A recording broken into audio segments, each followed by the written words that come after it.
Hello बच्चों, कैसे हो आप सब। आशा करता हूं आप सभी लोग ठीक हैं। आप सभी राजस्थान के कक्षा 8वीं के बच्चों का साइंस के बायोलॉजी के किताब की सबसे पहले चैप्टर की वन शॉट वीडियो में बहुत बहुत स्वागत और हार्दिक अभिनंदन करता हूं। आप सभी का प्यारा सा दीप सर। चैप्टर का नाम है क्रॉप प्रोडक्शन एंड मैनेजमेंट, जो कि आपको एक सिंगल वीडियो में पूरा कंप्लीट जीरो टू हीरो में बनाने वाला हूं। सर जी नोट्स का भी बता दो। नोट्स तो आप डलवा नहीं रहे। अरे भैया हर चीज डल रही है। नोट्स आपको मिलेगा पीडब्ल्यू ऐप में आरबीएससी क्लास 8 फ्री बैच के अंदर। सर जी ये क्या चीज है? मेरे भाई पीडब्ल्यू ऐप इंस्टॉल करो।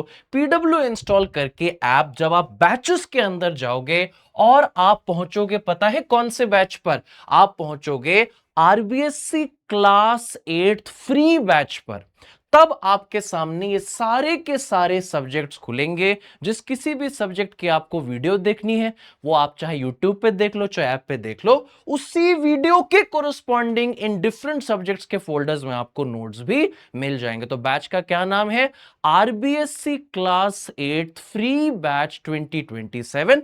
हो गया भैया, नोट्स का टेंशन भी खत्म। ठीक है सर, समझ गए। सर जी आज के क्लास में आप क्या कराने वाले हो? भैया मैं तुम्हारा पूरा चैप्टर कराने वाला हूं, जहां पर सबसे पहले हम जानेंगे कि क्रॉप्स क्या होता है और किन बेसिस पर हम क्रॉप्स को डिफरेंट डिफरेंट कैटेगरीज में बांट सकते हैं। फिर मैं आपको बताऊंगा कि हमारे फार्मर्स कौन कौन से स्टेप्स फॉलो करते हैं right from the beginning of sowing the seeds, यानी कि बीज बोने से लेकर till the end, that is the harvesting of the crop, यानी कि मैच्योर हो जाने के बाद फसल की कटाई तक। और एग्रीकल्चरल इंप्लीमेंट्स, उन इक्विपमेंट्स को, मशीन्स को, टूल्स को कहते हैं जिनका इस्तेमाल फार्मर भैया करते हैं ताकि वो इन एग्रीकल्चरल प्रैक्टिसेस को सही से परफॉर्म कर सके। और जाने से पहले मैं आपको बताऊंगा कि किस प्रकार से एनिमल हस्बेंड्री में तरह तरह के एनिमल से हम लोगों को यूजफुल प्रोडक्ट्स मिलते हैं। ठीक है सर, मजेदार। स्टार्ट करा दो सर। अभी कराता हूं। सबसे पहला टॉपिक है कि बाबू क्रॉप क्या होता है। क्रॉप बड़ा सिंपल है। अगर आप एक बड़े से कल्टीवेबल लैंड पर सेम तरह का प्लांट उगाओ और लार्ज स्केल पर उगाओ ताकि मूल तौर पर आपकी फूड की रिक्वायरमेंट फुलफिल हो सके, उसे क्रॉप कहते हैं। फिर से सुनिए, क्रॉप क्या होता है? क्रॉप होता है सेम तरह का ही प्लांट जो कि उगाया गया है एक बड़े से लैंड में, जो कि किया गया है एक बड़े लार्ज स्केल पैमाने में, ताकि आपका खाने का रिक्वायरमेंट फुलफिल हो पाए। जैसे देखिए, क्या यहां पर सर जी हमारे पास फोटो में क्रॉप है? जी मेरे भाई। सर कौन सा क्रॉप है? सर ये तो फ्रूट है, ये तो वाटरमेलन है, ये तो तरबूज है। तो देखो, बड़े से लैंड में सेम तरह का प्लांट ग्रो किया गया है बार बार बार बार, जो कि कौन सा है? खरबूजा, तरबूजा। और मेरे प्यारे बच्चों, ये लार्ज स्केल पे किया गया है, फूड की रिक्वायरमेंट फुलफिल करने के लिए किया गया है। इसी को तो क्रॉप कहते हैं। और plant grown on a large scale on a large cultivable land for the purpose of fulfilling the food requirement. अब सर जी आपके CR7 यहां पर क्या कर रहे हैं? CR7 कह रहे हैं सू। हाँ, सू का मतलब अब हमारे इंडियन वर्जन में हो गया है SSU, SU। अरे सर आपने तो बदल ही दिया। सू सुनो, ये सू क्या है, SSU क्या है? ये तीन वो तरीके हैं, ग्राउंड्स हैं, जिन बेसिस पर हम लोग बाबू क्रॉप्स को बाइफरकेट कर सकते हैं। यानी एक तरीका क्रॉप्स को कैटेगरीज में बांटने का है, सोर्स। दूसरा तरीका है सीजन, जिसपे कि हम लोग क्रॉप को सो करेंगे जब क्रॉप का बीज बोएंगे। और तीसरा तरीका होता है यूज, कि वो क्रॉप हमारे किस यूज आ रहा है, खाने की यूज आ रहा है, इंपोर्ट एक्सपोर्ट की यूज आ रहा है, बेचने की यूज आ रहा है, इस तरह से। तो तीन तरीके से हम लोग क्रॉप्स को बाइफरकेट करते हैं। तीन पैमाने पे हम लोग क्रॉप्स को अलग अलग विभागों में विभाजन करते हैं। सबसे पहला बाबू आता है सोर्स, कि भैया प्लांट सोर्स है कि एनिमल सोर्स है। दूसरा आता है सीजन, कि रेनी सीजन में बोया गया कि विंटर सीजन में बोया गया बीज। और आता है तीसरा यूज, यानी कि वो क्रॉप हमारे किस काम का आने वाला है। ठीक है बच्चों, जी सर जी। सबसे पहला अपन जानने वाले हैं कि किस प्रकार से सोर्स के आधार पर हमारे पास क्रॉप है। असल में बाबू ये जो पहला कैटेगरी है ना सोर्स, ये क्रॉप का नहीं होता, ये बेसिकली फूड का सोर्स होता है। तो भैया फूड का दो ही सोर्स हो सकता है। जी सर, एक सोर्स हो सकता है फूड का आपका प्लांट सोर्स, यानी कि आपका फूड प्लांट से आ रहा है, जैसे कि देखो ब्रोकली हो गया, जैसे कि आपका कैरेट हो गया, जैसे आपका एवोकाडो हो गया। और दूसरा सोर्स क्या होता है? दूसरा सोर्स एनिमल सोर्स होता है। सर एनिमल सोर्स से कौन कौन से फूड आते हैं? एनिमल सोर्स से आपका सैल्मन मछली यानी कि फिश हो गया, आपका बटर हो गया, चीज हो गया, एग्स हो गया, मीट हो गया, ये सब। ठीक है, फिर से बता रहा हूं, सोर्सेस ऑफ फूड दो ही तरह के हो सकते हैं। पहला है प्लांट सोर्स, जो कि कहां से डिराइव होगा? जो कि कहां से डिराइव होगा सर? जो कि बाबू आपके प्लांट से डिराइव होंगे। और नेक्स्ट आता है एनिमल सोर्स, जो कि कहां से डिराइव होंगे? जो कि बाबू आपके एनिमल से डिराइव होंगे। एग्जांपल्स तो मैंने आपको बता ही दिए। बहुत ही बढ़िया गुरुजी। अब हम लोग आते हैं बड़ा ही इंपॉर्टेंट, यूज के बेसिस पर हमारे पास कितना तरह का क्रॉप आता है सर जी? हमारे पास तीन तरह का क्रॉप आता है। एकदम सिंपल वे में बताऊंगा। सबसे पहला है फूड क्रॉप। जैसे कि नाम में लिखा है, ये वो क्रॉप्स हैं जो हम इंसान उगाते ही हैं ताकि हमारे खाने की, फूड की कंजम्पशन की रिक्वायरमेंट पूरी हो सके। बात खत्म। फिर हमारे पास आते हैं कैश क्रॉप्स। ये जो कैश क्रॉप्स होते हैं बच्चों, इन कैश क्रॉप्स का एक और नाम होता है, दैट इज मेरे प्यारे बच्चों प्रॉफिट क्रॉप्स। ठीक है, तो कैश क्रॉप्स क्या है सर? प्रॉफिट क्रॉप्स क्या है? जैसे कि नाम में ही लिखा है कैश यानी प्रॉफिट। ये वो क्रॉप्स होते हैं जो कि हम लोग इसीलिए उगाते हैं ताकि हम इनको बेच पाए और बेचकर हम कैश या प्रॉफिट कमा पाए। फिर तीसरे नंबर पे हमारे पास आते हैं प्लांटेशन क्रॉप्स। प्लांटेशन क्रॉप्स का बेसिकली मतलब है कोई एक पर्टिकुलर कैश क्रॉप तुमने उठाया और उसको एक बहुत ही बड़े पैमाने यानी कि लार्ज स्केल एस्टेट में उसको कल्टीवेट किया, ग्रो किया, तो वो प्लांटेशन क्रॉप कहलाता है। फिर से रिपीट कर दूं, फूड क्रॉप वो क्रॉप जो फूड रिक्वायरमेंट को फुलफिल करने के लिए उगाया जाता है। कैश क्रॉप जिसे प्रॉफिट क्रॉप भी कहते हैं, वो क्रॉप है जो कि उगाते ही है ताकि बेचकर कैश यानी कि प्रॉफिट कमा पाए। और प्लांटेशन क्रॉप का सिंपल मतलब है कोई एक स्पेशलाइज्ड कैश क्रॉप को एक बहुत ही लार्ज स्केल एस्टेट में इंपोर्ट एक्सपोर्ट के लिए अपन ने उगाया है। ठीक है, इसके बाद आप कुछ सिलेक्टेड एग्जांपल्स याद कर लीजिएगा।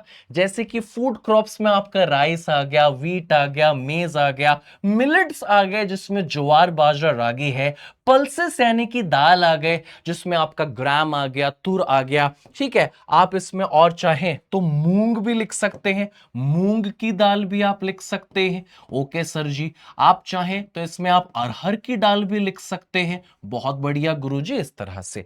ओके, उसके बाद हमारे पास कैश क्रॉप्स में क्या क्या है सर जी? कैश क्रॉप्स में आपके पास कॉटन है, जूट है। ठीक है, इसके बाद आपके पास शुगर केन आने वाला है। शुगर केन के बाद आपके पास यहां पर आएगा क्या? आपके पास आएगा टोबैको। उसके बाद बहुत सारे सीड्स जैसे कि oil seed, linseed, castor seed, grape seed. ठीक है, इसके बाद आपके पास आएगा मस्टर्ड, सीसमम, ये सब। ठीक है, ये सब आपके कौन से क्रॉप्स होते हैं बाबू? कैश या फिर प्रॉफिट क्रॉप्स। और प्लांटेशन मतलब बड़े बड़े आपने टी गार्डन्स देखे होंगे। जी सर, तो टी हो गया, कॉफी हो गया, कोकोनट हो गया, areca nut, rubber, spices, cardamom, chillies, ginger, turmeric, ये सब कुछ आपके प्लांटेशन क्रॉप्स में छोटा बाबू आते हैं। कहानी क्लियर हो रही है? जी सर। अब हम लोग एक और पैमाने के आधार पर, बड़ा इंपॉर्टेंट क्वेश्चन बनता है, परीक्षा में आरबीएससी में कई दफा पूछा गया है और कभी तो 2 नंबर तो कभी 3 नंबर के लिए पूछा गया है। That is on the basis off season. अगर आप क्रॉप्स को क्लासिफाई करें तो आपके पास 3 क्रॉप्स आते हैं, लेकिन ज्यादा इंपॉर्टेंट इसमें पहले के 2 ही हैं। एक होता है राबी क्रॉप्स जो कि विंटर में सोन किए जाते हैं मतलब कि बीज बोया जाता है तो इसको विंटर क्रॉप्स कहते हैं। फिर आता है दूसरे नंबर पे खारिफ क्रॉप्स, जिसको कि बाबू हम लोग मॉनसून रेनी सीजन में इसका बीज बोते हैं, इसको रेनी सीजन क्रॉप कहते हैं। और तीसरे नंबर पे आता है जायद क्रॉप, जो कि बाबू राबी और खारिफ के बीच में हार्वेस्ट एंड सोन इसका किया जाता है। ठीक बात है, ठीक है सर। तो सबसे पहला पॉइंट क्या है? सबसे पहला पॉइंट है कि इन क्रॉप्स को कब सोन करते हैं और कब हार्वेस्ट करते हैं। सोन करने का मतलब बीज बोना, हार्वेस्ट करने का मतलब क्रॉप मैच्योर होकर उसकी कटाई कर देना, उसको कट आउट कर देना। तो राबी क्रॉप आपके विंटर सीजन में अक्टूबर से दिसंबर के दरमियान सो किया जाता है। उसके बाद आप इसको जनवरी फरवरी मार्च कछू ना करो और इसकी कटाई कर दो अप्रैल से जून के बीच में। आ जाओ अब हम बात करते हैं किसके? खारिफ क्रॉप्स की। खारिफ क्रॉप्स का बीज बोया जाता है, सोन किया जाता है रेनी सीजन मॉनसून सीजन जून जुलाई में। अगस्त में कछू नहीं करना है।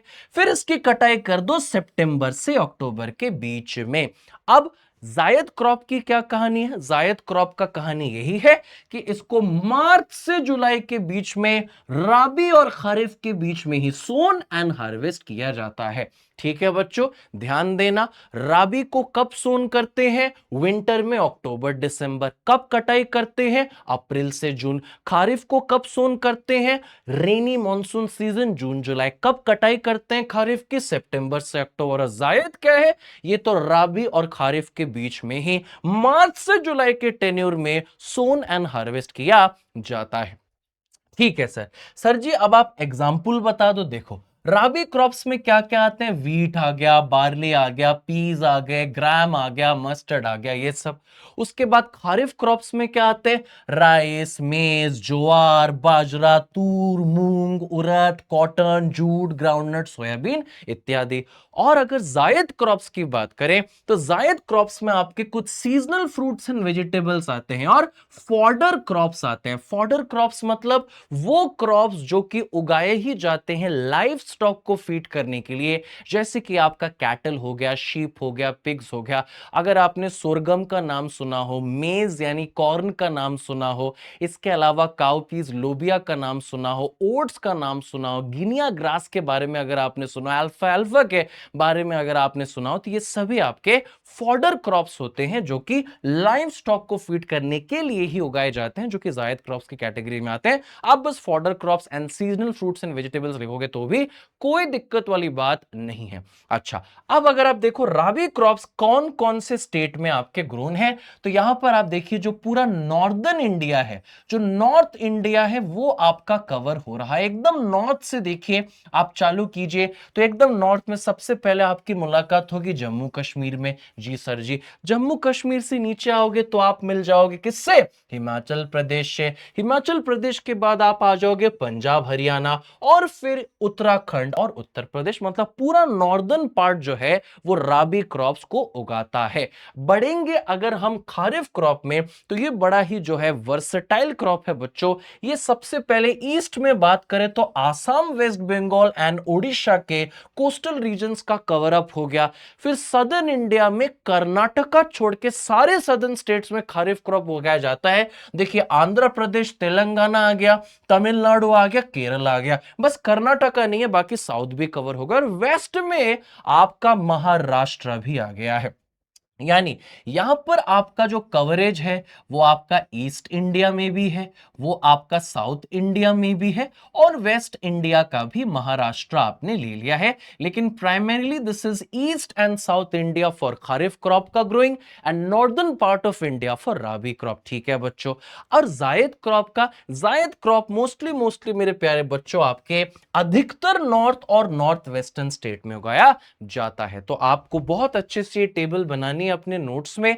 और इसमें जो है खारिफ एंड राबी के बीच में 2 से 3 नंबर के आपके डिफरेंस आएंगे। 2 नंबर का आएगा तो कब सोन एंड हार्वेस्टेड एक पॉइंट हो गया, दूसरा आपका कौन कौन से एग्जांपल्स हो गए। 3 नंबर का अगर आ गया तो फिर आपको स्टेट्स का भी अच्छा खासा एग्जांपल पेश करना होगा। ठीक है बाबू। अब ये तो हो गए crops and type of crops. दूसरे टॉपिक की तरफ अब हम रुख करने वाले हैं जो कि छोटा बाबू है agricultural practices. Sir agricultural practices का मतलब क्या होता है? एग्रीकल्चरल प्रैक्टिसेस मेरे प्यारे प्यारे सिकंदरों, वो स्टेप्स होते हैं जो कि हमारे फार्मर को परफॉर्म करने हैं। नहीं करेगा परफॉर्म तो अच्छी हाई यील्ड नहीं आएगी, यानी कि ज्यादा क्रॉप्स नहीं ग्रो करेंगे और अच्छी क्वालिटी नहीं मिल पाएगी। तो अगर आपको अच्छी क्वालिटी ऑफ क्रॉप्स चाहिए, good quality, optimum quality and highest possible yield from your field चाहिए, तो आपको जिन तमाम स्टेप्स का एक सही सीक्वेंस एंड ऑर्डर में बखूबी जो है पेशकश करना है, उसी को एग्रीकल्चरल प्रैक्टिसेस कहते हैं। ठीक है, सारे प्रैक्टिसेस मैं आप सबों को बताता हूं, गौर फरमाते हुए देखिएगा। सबसे पहला स्टेप क्या होता है? सबसे पहला स्टेप होता है कि अपन लैंड को प्रिपेयर करते हैं, सॉइल को प्रिपेयर करते हैं, जिसमें अपन सॉइल की खुदाई करते हैं, हल से खेत को जोतते हैं, जिसको प्लोइंग कहते हैं। और प्लोइंग करने के बाद फिर हम उस खेत को, उस लैंड को, उस सॉइल को लेवल अप करते हैं, समानांतर करते हैं। इसके बारे में मैं आपको विस्तार से बताऊंगा।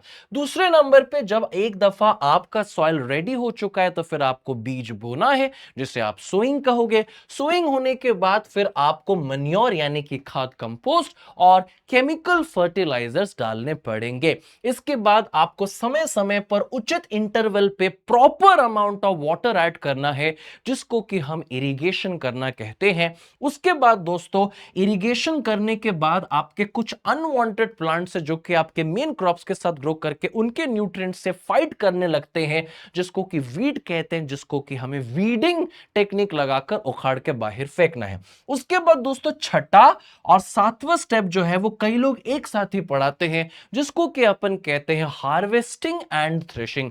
हार्वेस्टिंग का मतलब है फसल की कटाई करना। देखिए, सिकल इस मशीन को कहते हैं, इस टूल को, जिससे फसल की अपन कटाई करते हैं। और फिर थ्रेशिंग, जिसमें अपन क्या करते हैं, वो जो हमारे पास क्रॉप आया, harvested cut out mature crop आया, उसको अपन हार्ड सरफेस पे दे मारते हैं, थ्रेशिंग करते हैं, बीट करते हैं, ताकि आपके ग्रेन्स जो है वो शाफ्ट से, वो हस्क से, वो स्टॉक से बाहर निकले। डिटेल में मैं आपको बताऊंगा। और एक बार आपको ग्रेन्स मिल गए, सीड्स मिल गए, एडिबल वाला, खाने वाला, उसे अच्छे से स्टोर करना जरूरी है, नहीं तो वो खराब हो जाएगा। उसको जो है इंसेक्ट या रॉडेंट्स या फिर रेन या फिर सन या फिर बैक्टीरिया, माइक्रो ऑर्गेनिजम्स खराब कर देंगे। अब आप बोलोगे सर जी ये तो बहुत ही मुश्किल है, हमको कैसे याद रहेगा इतना? अरे बाबू, टेंशन नहीं लेने का जी। देखिए, मैं सारे आपको तरीके बताने आया हूं, आपको टेंशन लेने की कोनो जरूरत नहीं। अच्छा सर, आप हमें सारे बता दोगे? बिल्कुल मेरा भैया,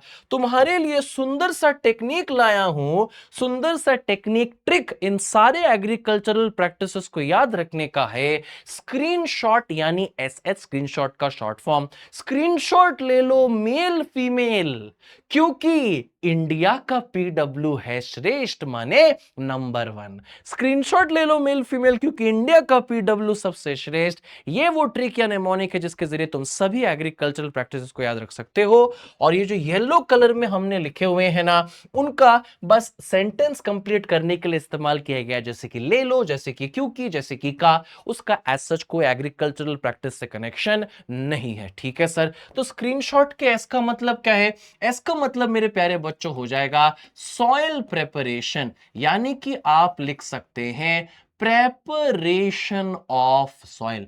पहले एस का मतलब है प्रेपरेशन ऑफ सॉइल, वाह जी वाह। दूसरे एस का मतलब क्या है? बीज बोना, जिसको कि मेरे प्यारे प्यारे बालकों और बालिकाओं सोइंग कहते हैं। उसके बाद मेल के एम का मतलब क्या है? मेल के एम का मतलब है मन्योर, तो इसमें आपका आ गया एडिंग ऑफ मैन्योर। और सर फीमेल के एफ का मतलब क्या है? फीमेल के एफ का मतलब है फर्टिलाइजर, यानी एम का मतलब हो गया मैन्योर और एफ का मतलब हो गया fertiliser. Adding of manure and fertiliser, M for male for manure, F for female for fertiliser. क्योंकि का तो कोई मतलब नहीं है। इंडिया के आई का मतलब है इरिगेशन ऑफ द क्रॉप्स, यानी आई फॉर इरिगेशन, यानी कि क्रॉप्स में समय समय पर उचित मात्रा में पानी डालना। उसके बाद पीडब्ल्यू फिजिक्स वाला में पी का मतलब है प्रोटेक्शन, डब्ल्यू का मतलब है वीड, यानी कि अनवांटेड प्लांट से प्रोटेक्शन करना, यानी कि वीड से प्रोटेक्शन करना, ये हो गया पीडब्ल्यू। उसके बाद हमारे पास है एच। एच का मतलब क्या है सर जी? एच का मतलब क्या है गुरुजी? एच का मतलब है हार्वेस्टिंग द क्रॉप, यानी कि फसल मैच्योर होने के बाद उसकी कटाई करना। और फिर हम लोग क्या करते हैं? हैंड बीटिंग करते हैं, मैनुअल थ्रेशिंग करते हैं, जिससे हमारे ग्रेन्स जो हैं वो स्टॉक से, वो हस्क से, वो शैफ से अलग हो जाए। और श्रेष्ठ के एस का मतलब है स्टोरेज। आखिरी स्टेप में हम लोग स्टोर करते हैं हमारे ग्रेन को। लो भाई, सारे टेक्निक्स आपके एक बार में खत्म कर दिए मैंने ट्रिक के जरिए। चलो भाई, अब आप लोग सबसे पहला जो टेक्निक था जिसको कि अपन सॉइल प्रिपरेशन कहते हैं, उसके तरफ रुख करते हैं। आइए बाबू स्टार्ट करते हैं। कितने बच्चों को एक चीज ये समझ में आई है कि जिस सॉइल पे क्रॉप का हार्वेस्टिंग हुआ, उसी सॉइल पे इसी साइकिल को फॉलो करते हुए फिर आपका नया क्रॉप का सोइंग होगा, यानी सॉइल का प्रिपरेशन होगा। समझ रहे हो ना? जिस सॉइल पे आपके क्रॉप का आज की डेट में लेट से हार्वेस्टिंग हुआ, कटाई हुआ, कुछ समय बाद उसी सॉइल को तो हम दोबारा प्रिपेयर करके फिर नए सिरे से न्यू क्रॉप का बीज बोएंगे। जी सर। तो होता यह है बच्चों कि जब अपन एक ऐसे सॉइल में जाते हैं जहां पे कुछ समय पहले एक फसल की कटाई हुई थी, तो वो सॉइल प्रिपेयर्ड नहीं होता दोबारा से नए क्रॉप को उगाने के लिए। क्यों बच्चों? होता यह है कि जो पुराना सॉइल है वो काफी हार्ड हो चुका होता है, और सबसे पहले सॉइल के प्रिपरेशन में हमें उस सख्त, उस हार्ड सॉइल को लूज करना पड़ता है। दूसरी कहानी सुनो। क्योंकि आपके टॉप लेवल पे ही ऑब्वियसली क्रॉप्स ग्रो करते हैं, तो क्रॉप्स ने क्या होता है, सॉइल के टॉप लेवल से न्यूट्रिएंट्स को अपने ग्रोथ के लिए इस्तेमाल करके टॉप लेयर को न्यूट्रिएंट डिप्लीट कर दिया होता है, टॉप लेवल में न्यूट्रिएंट्स की कमी पैदा कर दी होती है। वहीं पर जो एकदम बॉटम लेवल का सॉइल है, जो ऊपर एक्सपोज नहीं है, उसमें अच्छा खासा न्यूट्रिएंट्स होता है। तो हम लोग क्या करते हैं सॉइल प्रिपरेशन में? सॉइल की टर्निंग करते हैं, उसको हल से जोतते हैं, उसकी प्लोइंग करते हैं। इसके तरह तरह के नाम है, tilling, turning, loosening, watering, ploughing. जिससे क्या होता है, टर्निंग करने से क्या होता है, नीचे का जो न्यूट्रिएंट रिच सॉइल है वो ऊपर आ जाता है, और ऊपर का न्यूट्रिएंट डिप्लीटेड सॉइल, क्योंकि ऑब्वियसली उस पे पहले क्रॉप्स उगे थे तो सारा न्यूट्रिएंट क्रॉप ने यूज कर लिया था, वो नीचे चला जाता है। ये आपका काम हो गया। ठीक है, तो दो बड़े काम आपको करने हैं। सबसे पहला कि आपको हार्ड सॉइल को लूज करना है, और दूसरा टर्निंग करके जो न्यूट्रिएंट रिच बॉटम सॉइल है उसको ऊपर लाना है, और ऊपर के जो न्यूट्रिएंट की कमी वाले, डिप्लीटेड वाले, लैक वाले सॉइल उसको नीचे ले जाना है, ताकि वो दोबारा से न्यूट्रिएंट्स गेन कर सके। बात समझ में आ रही है गुरुजी? जी सर। ऐसा क्यों हुआ है? ऐसा क्यों हुआ है सर कि जो टॉप लेवल है उसके न्यूट्रिएंट्स कम हो गए हैं? भैया टॉप लेवल के न्यूट्रिएंट्स इसीलिए कम हो गए हैं क्योंकि इसी लैंड पर तो पहले भी क्रॉप्स ग्रो हुए थे, जिन्होंने top layer of the soil के न्यूट्रिएंट्स को यूज करके top layer of the soil को न्यूट्रिएंट डिप्लीशन में ला दिया है। ठीक है, तो अब हमारे पास सॉइल प्रिपरेशन के दो स्टेप्स होते हैं। अच्छा सर, दो स्टेप होता है? हाँ। सबसे पहला स्टेप होता है आपका प्लोइंग, यानी कि हल से खेत को जोतना, और दूसरा स्टेप होता है छोटा बाबू लेवलिंग। ठीक है, तो सॉइल प्रिपरेशन जो कि सबसे पहली एग्रीकल्चरल टेक्निक है या प्रैक्टिस है, उसमें दो पॉइंट्स आते हैं, दो लेवल्स आते हैं। पहला सॉइल की प्लोइंग करना, दूसरा प्लोइंग के बाद लेवलिंग करना। ठीक है बाबू? जी सर। एक होता है आपका ploughing, step number 1 soil preparation का, दूसरा आता है लेवलिंग, स्टेप नंबर 2 आपके सॉइल प्रिपरेशन का। अब मैं आपको गहराई से समझाता हूं कि आप प्लोइंग में क्या करते हैं। उससे सबसे पहले मैं बता दूं कि प्लोइंग को ही, वाटरिंग को ही, टिलिंग को ही, प्लोइंग को ही, लूजनिंग करना, टिलिंग करना, यह सब बाबू सेम होता है। कोई अगर आपसे बोले कि ploughing, tilling, watering, loosening, turning ये सारा सेम है क्या? हां जी मेरे बाबू, ये सारा सेम है। और ये काम अपन करते क्यों है, मैं सारे रीजंस आपको बताता हूं इसको करते क्यों है। सबसे पहला काम, खेत जोतने का हल से, प्लो से, टर्निंग, टिलिंग, लूजनिंग, वाटरिंग से सबसे पहला फायदा होता है कि जब आपका हार्ड सॉइल लूज हो जाता है, तो सॉइल लूज होने पर आपके जो रूट्स होते हैं क्रॉप्स के, वो और गहराई तक सॉइल में जाते हैं। और जब आपके रूट्स सॉइल में डीप चले जाते हैं ना, तो वो क्रॉप बहुत अच्छे से एंकर्ड होता है, मतलब कि मजबूती से वो स्ट्रेट खड़े रहता है, उसको फास्ट मूविंग हवा के झोंके या स्टॉर्म्स गिरा नहीं पाते। दूसरा फायदा, जब कभी भी आप अच्छे से सॉइल को टर्निंग, टिलिंग, प्लोइंग, वाटरिंग करते हैं, तो आपका माइक्रोबियल ग्रोथ, अर्थवर्म्स का ग्रोथ प्रमोट होता है।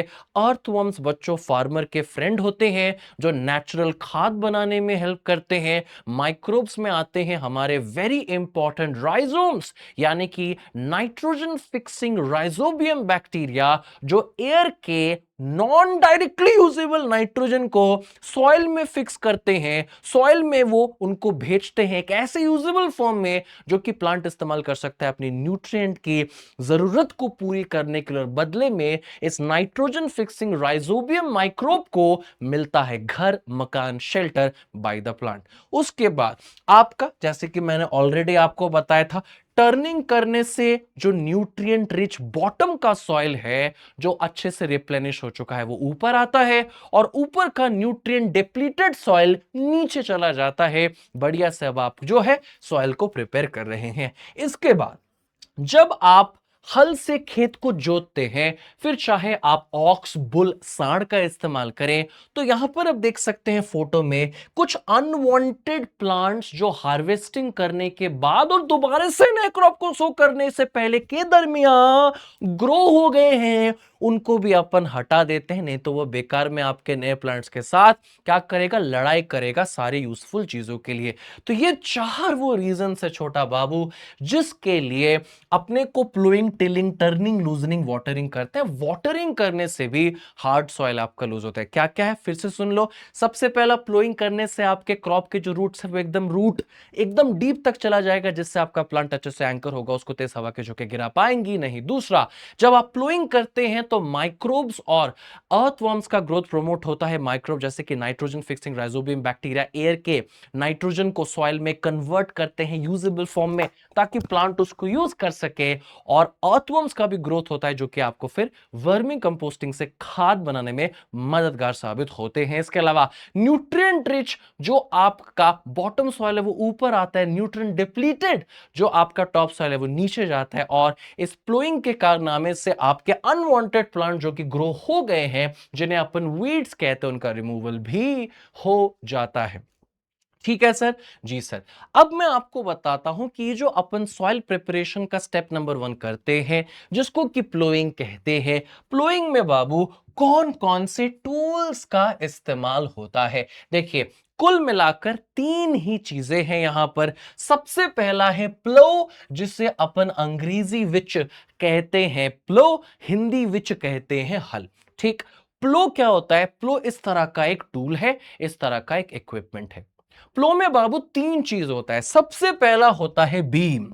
बीम वो हिस्सा प्लो का जो कि आपके सांड के, ऑक्स के गर्दन पे रखा जाता है। जैसे कि देखो, मैं आपको फोटो में भी दिखाऊंगा, ये आपका प्लो है। प्लो का वो हिस्सा जो कि सांड के गर्दन पे, नेक पे रखा जाता है, इसको बीम कहते हैं। ओके सर जी। उसके बाद जो दूसरा कंपोनेंट है प्लो का, उसे अपन कहते हैं प्लो शाफ्ट। सर प्लो शाफ्ट क्या होता है? ये जो लंबा लकड़ी का लॉग है, लंबा लॉन्ग लकड़ी का पट्टा है, इसे प्लो शाफ्ट कहते हैं, जो कि प्लो के बीम को, जो कि ऑक्स के गर्दन पे रखा जाता है। और प्लो का जो प्लो शेयर है, यानी कि वो त्रिकोण लोहे का पैना हिस्सा जो कि ही आपके सॉइल के अंदर जाकर उसको खोद कर उसको लूज करता है, इनको कनेक्ट करता है। ये आपका प्लो शाफ्ट। देखिए यहां पर आप देखिए प्लो शाफ्ट, ये लंबा सा लॉन्ग लॉग ऑफ वुड को ही अपन प्लो शाफ्ट कहते हैं, जो कि बीम और प्लो शेयर यानी कि triangular strip of iron rod वाला स्ट्रिप वाला पार्ट से कनेक्शन देता है। ठीक सर। उसके बाद आता है आपका प्लोशेयर। प्लोशेयर क्या होता है? प्लोशेयर बाबू आप देख सकते हैं एकदम जो एकदम टिप है इस पे देखो, ये एक ट्रायंगुलर आयरन का रॉड होता है बच्चों, जो कि ही आपकी प्लोइंग में हेल्प करता है।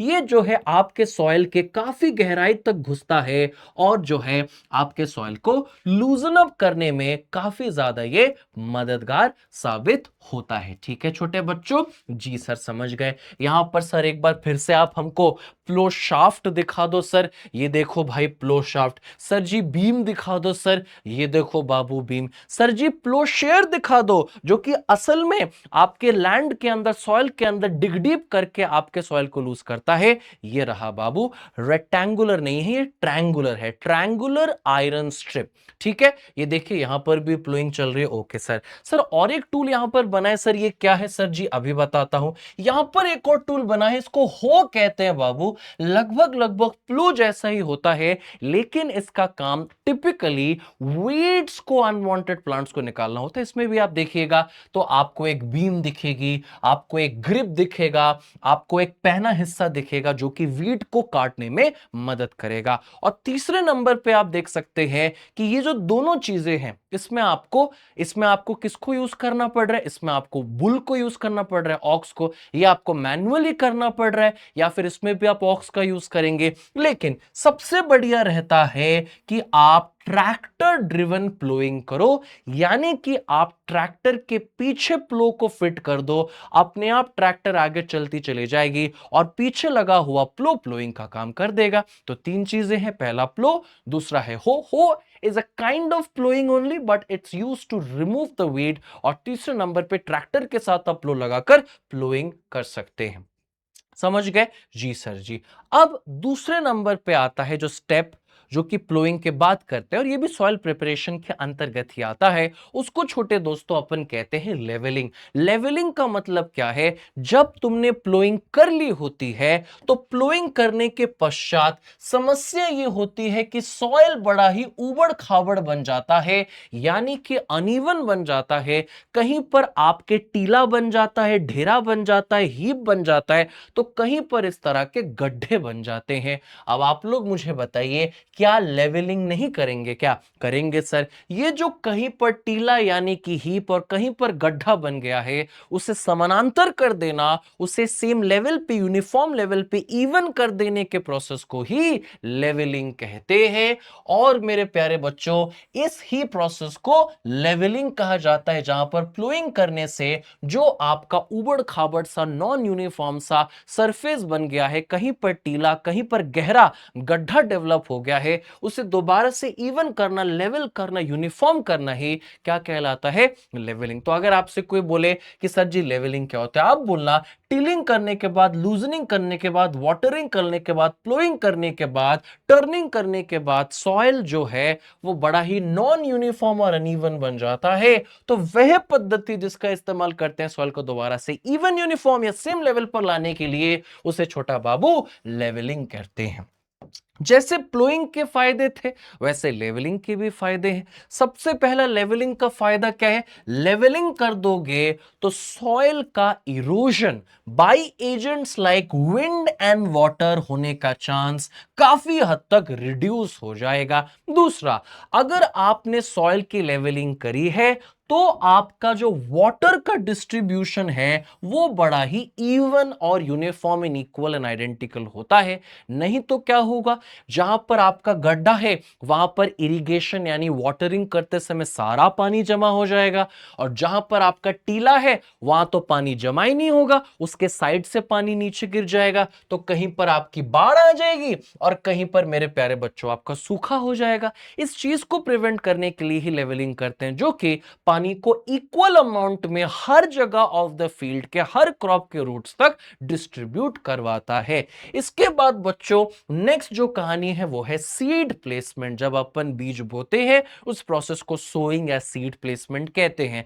अगर तुम्हारा लैंड यूनिफॉर्म ना हो तो तुम्हारा सीड इक्वल प्रॉपर गैप्स में और इक्वल प्रॉपर डेप्थ या गहराई फ्रॉम द सॉइल नहीं प्लेस होगा। तो अगर सीड्स को तुम्हें प्रॉपरली प्लेस करना है तो इसके लिए तुमको अच्छे से लेवलिंग करना पड़ेगा। अगर आपने लेवलिंग नहीं की तो सीड्स आपके रैंडमली कहीं पे भी बिछाए जाएंगे, उनके बीच में इक्वल इंटरवल गैप स्पेस नहीं होगा, उनकी डेप्थ सॉइल के नीचे भी कम ज्यादा होगी, पूरा गड़बड़ा जाएगा सिस्टम। ठीक है, समझ में आ गया प्यारे बच्चों? जी सर। अब अगला जो एग्रीकल्चरल प्रैक्टिस है जिसकी मैं बारे में आप सबों को बताऊंगा वो है बाबू सोइंग। सोइंग का सिंपल हिंदी वर्जन सुनाता हूं। सोइंग का मतलब होता है बीज बोना। तो अगर मैं आपसे ये कहूं कि कोई बच्चा कह रहा है कल्टीवेट, कोई बच्चा कह रहा है ग्रो, ये दोनों चीज सेम है क्या? Growing the crop, cultivating the crop, ये सेम है क्या? बिल्कुल मेरे भाई। इसको हिंदी में क्या बोलते हैं? उगाना। और किसी भी क्रॉप या प्लांट का ग्रो करना यानी कल्टीवेट करना यानी उगाना किस चीज से चालू होगा? बीज बोने से चालू होगा। और बीज बोने को ही अपन छोटा बाबू क्या बोलते? सोइंग बोलते। तो अगर आपसे एक नंबर के लिए राजस्थान के सिपाहियों पूछा जाता है कि सोइंग क्या है, सोइंग का मतलब है सीड प्लेसमेंट, सोइंग का मतलब है सॉइल में सीड्स को पुट कर देना। अब गुरुजी क्या हम रैंडमली किसी भी सीड को सॉइल में पुट कर देंगे क्या? बिल्कुल भी नहीं। अगर आपको बहुत अच्छी optimum crop yield and uniformity in the growth चाहिए तो आपको अच्छा सीड सिलेक्ट करना पड़ेगा। सीड की क्वालिटी आपके लिए बहुत इंपॉर्टेंट फैक्टर प्ले करती है। अगर आपको अच्छा optimal outcome and yield and good quality of resultant crop का ग्रोथ चाहिए। अब सवाल आता है कि हमको कैसे पता कि कौन सा अच्छा सीड कौन सा बुरा सीड? इसके लिए एक सिंपल सा मेथड है जिसको अपन कहते हैं putting the seeds in water. आप एक कांच का बीकर ले लो या बाउल ले लो, उसमें पानी ले लो और फिर उसमें आप सीड्स डालो। जो सीड आपका डैमेज्ड होगा, पुअर क्वालिटी का होगा, खराब होगा, जो अंदर से खोखला यानी कि हॉलो होगा, वो हल्का और कम डेंस होने के वजह से पानी के सरफेस पे फ्लोट करेगा यानी कि तैरेगा। और जो सीड आपके गुड प्रीमियम क्वालिटी का होगा वो आपका भरा हुआ सीड होगा, भारी सीड होगा, हैवी सीड होगा, डेंस सीड होगा। वो आपके सतह में बॉटम ऑफ द बीकर या फिर फ्लास्क या फिर आपके बाउल में डूब जाएगा, सिंक कर जाएगा। तो आपको क्या करना है, ये जो आपके poor bad quality of hollow seeds at the top है इनको आपको निकाल के बाहर फेंक देना है, इनको आपको सोइंग में यूज नहीं करना है। और जो आपके good quality of the premium seeds हैं जो नीचे सेटल हुए हैं, सिंक हुए हैं, उनको ही आपको जाकर सोइंग कर देना है। खत्म। तो हमेशा याद रखना, जो मरेली सीड्स हैं, जो डैमेज्ड सीड्स हैं, जो खराब क्वालिटी के सीड्स हैं, जो पुअर क्वालिटी के सीड्स हैं, वो हॉलो यानी खोखले सीड्स हैं जो पानी के सरफेस पे फ्लोट करते हैं, इनको कभी भी सोइंग में इस्तेमाल नहीं करते। और वो सीड बच्चा पार्टी जो कि अच्छा क्वालिटी का होता है, गुड क्वालिटी का सीड होता है, वो हमेशा डूब जाता है और इसी डूबे हुए सीड्स का यूज करते हैं। तैरने वाले सीड्स का इस्तेमाल करता छोटा बाबू नहीं है। अब सवाल ये आता है सर जी कि हम लोगों का ये सोइंग जो है इसको करते वक्त हमें किन चीजों का ध्यान रखना है? देखिए, सबसे पहला चीज जिसका आपको कि ध्यान रखना है वो मेरे प्यारे बच्चों होता है कि आपको सीड्स के बीच में सोइंग करते वक्त अच्छा खासा प्रॉपर गैप और स्पेस मेंटेन करना है। यानी कि आपको बिल्कुल चिपका चिपका के एकदम नजदीक नजदीक सीड्स की सोइंग नहीं करनी है। अगर ऐसा किया तो क्या होगा? अगर आपने दो सीड्स के बीच में एक sufficient adequate proper spacing interval या गैप नहीं मेंटेन किया तो वो आपका क्रॉप अच्छे से ग्रो नहीं कर पाएगा, उसको सफिशिएंट एरिया नहीं मिलेगा, उसको sufficient nutrients and other water resources नहीं मिलेंगे। इसीलिए दो सीड्स के बीच में एडिक्वेट सफिशिएंट प्रॉपर गैप या स्पेसिंग बहुत ज्यादा जरूरी है। और जो आपके पहले और दूसरे सीड के बीच का गैप है वही दूसरे और तीसरे के बीच में होना चाहिए, वही तीसरे और चौथे के बीच में होना चाहिए। यानी कि सारे सीड्स के बीच में आपने इक्वल गैप्स या स्पेसिंग रखनी है और सफिशिएंट एडिक्वेट गैप्स रखना है ताकि प्रॉपर सभी सीड्स को जगह मिले अच्छे से ग्रो करने के लिए। दूसरा दूसरा पॉइंट क्या है बाबू? दूसरा पॉइंट है आपका डेप्थ। देखिए, सॉइल के कितने नीचे आप सीड की सोइंग कर रहे हैं उसी को कहते हैं डेप्थ ऑफ सोइंग। और डेप्थ आपको बहुत अच्छे से सिलेक्ट करना है। एक प्रॉपर आपकी डेप्थ होनी चाहिए कि इतना नीचे मैं सॉइल से लगाऊंगा बीजों को और सारे बीजों को उसी सेम इक्वल डेप्थ पे लगाऊंगा। ऐसा नहीं करना है किसी को ऊपर लगा दिया किसी को नीचे लगा दिया, नहीं। एक तो आपको प्रॉपर डेप्थ सिलेक्ट करना है और फिर सारे सारे सीड्स का छोटा बाबू वही same equal and proper depth होना चाहिए। अगर तुमने गलती से सीड को बिल्कुल नीचे from the land from the soil लगा दिया तो उस पर्टिकुलर प्लांट को ग्रो करने में फिर बहुत ज्यादा समय लगेगा। अगर मैं आपसे पूछूं कि ये सारी चीजें हम क्यों देख रहे हैं, प्रॉपर सोइंग से क्या फायदा है?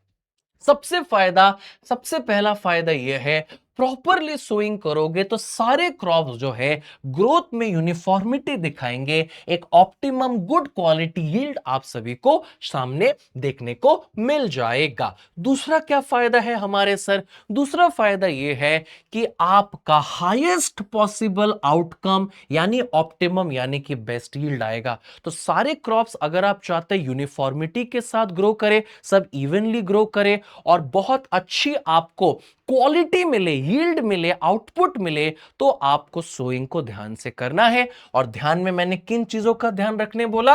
सबसे पहले तो अच्छी खासी एडिक्वेट प्रॉपर स्पेसिंग और गैप देनी है। और जब आप बीजों को बोएंगे उनके बीच में जो स्पेसिंग है वो आपको बराबर की रखनी है। दूसरा, जो डेप्थ है जिस पे आपको सॉइल के नीचे सीड्स को बोना है वो आपका बराबर होना चाहिए सारे सीड्स के लिए। और एक ठीक ठाक proper depth from the soil, from beneath the soil आपको सोइंग करनी है। ज्यादा नीचे करोगे तो क्रॉप को उगने में बहुत ज्यादा समय लग जाएगा। अब छोटा सिपाही, मैं तुमको बताने वाला हूं वो 3 तौर तरीके जिसके जरिए तुम सोइंग कर सकते हो। सबसे पहला तरीका सोइंग करने का मेथड नंबर 1 होता है ब्रॉडकास्टिंग। सर जी ब्रॉडकास्टिंग में क्या होता है? ब्रॉडकास्टिंग में कुछ नहीं करते, हाथों में लेते सीड, जाते हैं फील्ड में और हाथों से किधर भी जिधर भी मन किया छिड़क देते हैं, बिखेर देते हैं सीड्स को। जो जिधर गिरा गिरा, जिसको जितना स्पेस मिला मिला, जो जितने डेप्थ पे गिरा गिरा। एकदम वेलापंती का काम, अच्छा काम नहीं है। दूसरा दूसरा जो तरीका होता है उसको अपन बोलते हैं funnel shaped tool for sowing. जैसे कि यहां पर देखिए, फनल के शेप का टूल का इस्तेमाल किया जाता है सोइंग के लिए। यहां पर टॉप से अपने फार्मर भैया सीड्स डालते हैं, फनल शेप्ड यहां पर टूल का इस्तेमाल होता है। लंबी सी एक पाइप होती है जिसका एक पैना सा एंड पॉइंट होता है जो कि कोशिश करता है प्रॉपर स्पेसिंग एंड डेप्थ पे सीड्स को प्लेस करे। ठीक है, तो दूसरा हमारे पास क्या मेथड है? फनल शेप्ड टूल का यूज करना, जहां पर फनल शेप टूल के थ्रू आप बीज को बोने की कोशिश करते हैं। यह भी अच्छा टेक्निक है। अब आते हैं तीसरे नंबर पे, जो सबसे अच्छा सबसे बढ़िया टेक्निक है, मशीन यूज कर लो भैया सोइंग के लिए, जो कि आपका सीड ड्रिलिंग मशीन के नाम से जाना जाता है। सीड ड्रिलिंग मशीन एक बेहतरीन मशीन है बच्चों, जो कि आपको ऑप्टिमल यील्ड दे देगा, जो कि आपको uniform growth of the crop दे देगा। क्योंकि आप देखिए, ये जो आपका व्हील है, ये जो आपका व्हील है, ये जो आपका व्हील है, ये इस सीड ड्रिल मशीन को आगे मूव करेगा। और आप देखिए यहां पर प्रॉपर स्पेसिंग मेंटेन करते हुए, एक्चुअल डेप्थ मेंटेन करते हुए आपकी बढ़िया से जो है सोइंग होगी। तो सीड ड्रिल मशीन सबसे बेस्ट होता है। ऑफ कोर्स महंगा भी है, लेकिन ये इंश्योर करेगा कि आपके सीड्स जो है वो एकदम बढ़िया प्रॉपर स्पेसिंग एंड डेप्थ से क्या हो जाए, सोन हो जाए। तो सबसे पहला तरीका ब्रॉडकास्टिंग, सबसे घटिया सबसे वेलापंथी का तरीका, हाथ में सीड लिया जिधर मन किया बिखेर दिया। दूसरा क्या तरीका बताया? दूसरा तरीका आपको मैंने बताया फनल शेप टूल का इस्तेमाल करना फॉर आपका क्या, सोइंग। इंप्लीमेंट क्या होता है? इंप्लीमेंट टूल होता है जिसके जरिए सोइंग कर रहे हैं यहां। और तीसरा सबसे बेहतरीन सीड ड्रिल मशीन, जो कि एकदम बढ़िया से इक्वल स्पेस और गहराई मेंटेन करते हुए सोइंग का काम बाबू करता है। ठीक बात जी सर। अब हम लोग नेक्स्ट किसके बारे में बात करेंगे? नेक्स्ट हम लोग बात करेंगे मन्योर एंड फर्टिलाइजर का एडिशन। तो सबसे पहले देखकर कैसे पता लगाएंगे मन्योर को, देखकर कैसे पता लगाएंगे फर्टिलाइजर को? देखो, मन्योर जो होगा वो एकदम डार्क ब्राउन या ब्लैक कलर का होगा और कई बार आपको उसके अंदर अर्थवर्म्स भी देखने को मिल सकते हैं। वहीं अगर फर्टिलाइजर देखकर पहचानने को कहा जाए तो गोल गोल छोटे छोटे बॉल्स या दानेदार फॉर्म में हमारे फर्टिलाइजर्स होते हैं। मेरे प्यारे बच्चों, मन्योर ही खाद है, मन्योर ही कंपोस्ट है, जो कि ऑर्गेनिक सब्सटेंस होता है। ये नेचुरली बनता है, इसे अपन फील्ड में ही प्रिपेयर करते हैं। और ये मेरे प्यारे बच्चों, आपका एग्जाम्पल के तौर पर अगर पेश किया जाए तो cow dung, fruit peels, vegetable peels, है ना, जो फ्रूट पील्स, वेजिटेबल पील्स है, जो एनिमल एंड प्लांट वेस्ट है, उनका जब पूरी तरह से रॉटिंग या सड़ना हो जाता है, डिग्रेडेशन एंड डिकम्पोजिशन हो जाता है, जिसमें अर्थवर्म भी हेल्प करता है, तब जाकर आपका ऑर्गेनिक नेचुरल कंपोस्ट मन्योर या खाद बनता है। वहीं अगर मैं फर्टिलाइजर की बात करूं तो भैया, फर्टिलाइजर पूरी तरह से एक केमिकल सब्सटेंस है, जिसको कि आप इनऑर्गेनिक कहोगे क्योंकि केमिकल है। ये नेचर से डायरेक्टली नहीं बनता, इसे हम इंसान इंडस्ट्रीज में मशीनों का इस्तेमाल करके बनाते हैं। और मेरे प्यारे बच्चों, फर्टिलाइजर ज्यादा नुकसानदेह होता है। ठीक है। अगर मैं आपसे बात करूं मन्योर की, तो मन्योर एक बहुत अच्छी चीज सॉइल में जोड़ देता है, जिसको ह्यूमस कहते हैं। सर ह्यूमस क्या होता है? ह्यूमस मेरे प्यारे बच्चों, काले रंग का एक स्पॉन्जी प्लम्पी मटेरियल होता है, जो कि तब बनता है जब डिकम्पोजिशन या डिग्रेडेशन यानी कि ब्रेकडाउन हो जाए प्लांट एंड एनिमल मैटर का। और ह्यूमस जैसा spongy plumpy moist dark substance बहुत ज्यादा न्यूट्रिएंट रिच होता है, जो क्रॉप्स को बहुत अच्छे से ग्रो करने में हेल्प करता है। ये तब बनता है जब प्लांट एंड एनिमल मैटर का डिकम्पोजिशन हो। क्या ऐसा कोई humus dark brown spongy material formed from the decomposition of plant and animal waste adding nutrient value to the soil बना पाता है आपका फर्टिलाइजर? बिल्कुल भी नहीं। फर्टिलाइजर का दूर दूर तक ह्यूमस से कोई ताल्लुक नहीं है, यह बिल्कुल भी ह्यूमस सॉइल में ऐड नहीं करता। सर एक एडवांटेज तो होगा फर्टिलाइजर में है, एकमात्र एडवांटेज फर्टिलाइजर में है, और वो ये है कि एक तरफ जहां पर slow absorption by the roots of the plant करता है क्या? मन्योर, फर्टिलाइजर एकदम फटाफट अब्जॉर्ब हो जाता है प्लांट के जरिए, जबकि मन्योर को अब्जॉर्ब होने में अच्छा खासा वक्त लगता है। तो यही एक आपका एडवांटेज है फर्टिलाइजर का, बाकी नुकसान ही नुकसान है। जैसे कि देखिए, ये जो आपका मन्योर है, ये आपका पूरी तरह से सेफ है, इससे आपको कोई वाटर पोल्यूशन का खतरा, कोई ग्राउंड वाटर का कंटामिनेट यानी कि खराब होने का रिस्क नहीं है। मन्योर खाद का एज सच कोई भी साइड इफेक्ट नहीं है, कोई ग्राउंड वाटर का कंटामिनेशन, कोई आपके वाटर का पोल्यूशन का खतरा नहीं है। लेकिन फर्टिलाइजर आपका वाटर पोल्यूशन करता है। अगर आपने ज्यादा मात्रा में फर्टिलाइजर का यूज किया, थोड़ा तो प्लांट ने अब्सॉर्ब कर लिया क्विकली, बाकी फर्टिलाइजर का क्या होगा? वो जब नीचे जाता जाएगा और ग्राउंड वाटर तक पहुंच जाएगा, एक्सेस में ज्यादा यूज करने पर, तो वो आपके ग्राउंड वाटर को भी पल्यूट कर देगा, खराब कर देगा, हार्म कर देगा, कंटामिनेट कर देगा। इसके अलावा जो मन्योर होता है, वो आपके सॉइल के वाटर होल्डिंग या रिटेंशन कैपेसिटी को बढ़ाता है, जिससे कि आपका definitely soil erosion by wind and water नहीं होगा। और इसी रीजन से जिस किसी भी सॉइल में बाबू आपका होगा ना क्या, मन्योर या होगा ह्यूमस, वो आपको गीला गीला, वेट वेट, मॉइस्ट जो है वो फील होगा। वहीं दोस्तों, आपका फर्टिलाइजर तो पानी की होल्डिंग कैपेसिटी या रिटेंशन कैपेसिटी ऑफ सॉइल को बिल्कुल भी इंप्रूव नहीं करता, हेल्प नहीं करता। और इसी रीजन से जिस सॉइल में आपका फर्टिलाइजर ऐड किया गया है, वो लगभग लगभग आपका सूखा या ड्राई प्रतीत होता है। ठीक है जी सर। तो सर जी, मन्योर तो बड़े सारे एडवांटेजेस लाते हैं। हाँ यार, मन्योर के बहुत एडवांटेजेस है। सबसे पहला एडवांटेज, जैसे कि मैंने आपको बताया, ये आपके सॉइल की वाटर होल्डिंग या रिटेंशन कैपेसिटी को बढ़ाता है। ऐसा होने पर आपका सॉइल इरोजन का चांस काफी कम हो जाता है। जिस सॉइल में मन्योर ऐड करोगे, वहां पर तरह तरह के अर्थवर्म्स एंड माइक्रोब्स का ग्रोथ होगा, जो कि ह्यूमस का फॉर्मेशन करेंगे by the decomposition of plant and animal matter. इसके अलावा आप आपको पता होगा बच्चों कि प्लांट्स के जो रूट्स होते हैं उनको भी ब्रीथ करने के लिए एयर चाहिए होता है, और इसी चीज के लिए सॉइल में एरिएशन होना, एयर का एंटर होना बहुत जरूरी है। और मन्योर इंश्योर करता है कि सॉइल प्रॉपरली एरिएटेड हो, एरिएशन ऑफ द सॉइल को इंप्रूव करता है ताकि सॉइल के अंदर के रूट्स को भी ब्रीथ करने के लिए प्रॉपर एयर मिलती रहे। इसके अलावा नेचुरली बन जाता है, फील्ड्स में बन जाता है, काउ डंग और आपके फ्रूट एंड वेजिटेबल पील से बन जाता है, तो ये काफी ज्यादा कॉस्ट इफेक्टिव यानी कि सस्ता होता है। इसके अलावा मैन्योर ने सॉइल की हेल्थ को इंप्रूव कर दी। केमिकल्स जैसे कि फर्टिलाइजर्स के डालने को इसने रोक दिया, उसकी फालतू के इस्तेमाल करने की डिपेंडेंसी से हम लोग मुक्त हो गए। और ये जो सारी चीजें हैं जैसे कि काउ डंग, फ्रूट पील, वेजिटेबल पील, ये तो वेस्ट चीजें हैं, इनका खाद बन के एक तरह से रिसाइकलिंग एंड रीयूज भी हो गया। तो बहुत सारे एडवांटेजेस के साथ आता है हमारा मन्योर। और दूसरी तरफ हमारा जो फर्टिलाइजर है वो डिसएडवांटेज पे डिसएडवांटेज करता है, जैसे कि ये सॉइल की क्वालिटी को एक्सेसिव फर्टिलाइजर यूज करने से क्या हो जाता है, खराब हो जाता है। क्यों? क्योंकि जब आप फर्टिलाइजर यूज करोगे, एक तो आपकी वाटर रिटेंशन कैपेसिटी घटती चली जा रही है सॉइल की, कोई ह्यूमस का एडिशन भी नहीं हो रहा है, ठीक है, एकदम सूख जाएगा आपका सॉइल, उसकी वाटर होल्डिंग कैपेसिटी कम हो जाएगी, जिसकी वजह से सॉइल इरोजन का चांस भी बढ़ जाएगा।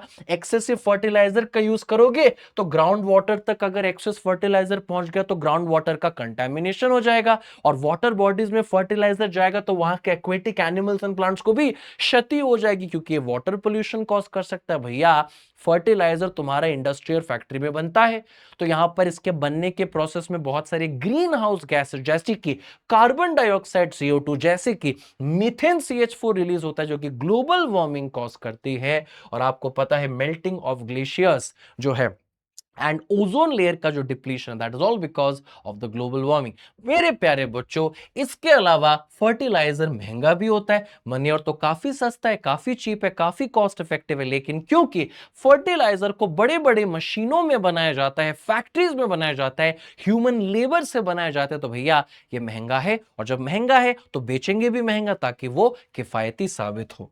ठीक है जी सर। अब मैं आपको बताता हूं कि भैया ये जो फर्टिलाइजर ने तकलीफ दे दी है सॉइल को, इसको कैसे अपन ठीक करें, सॉइल की फर्टिलिटी को मेरे सिपाहियों कैसे अपन इंप्रूव कर सकते हैं, इसके बारे में मैं आपको कुछ बेहतरीन पॉइंट्स बता रहा हूं, ताकि अगर ऐसा कोई लॉन्ग आंसर क्वेश्चन आपको आ जाए कि how will you be able to improve the fertility of the soil, तो आप अच्छे से इसके आंसर को लिख पाए।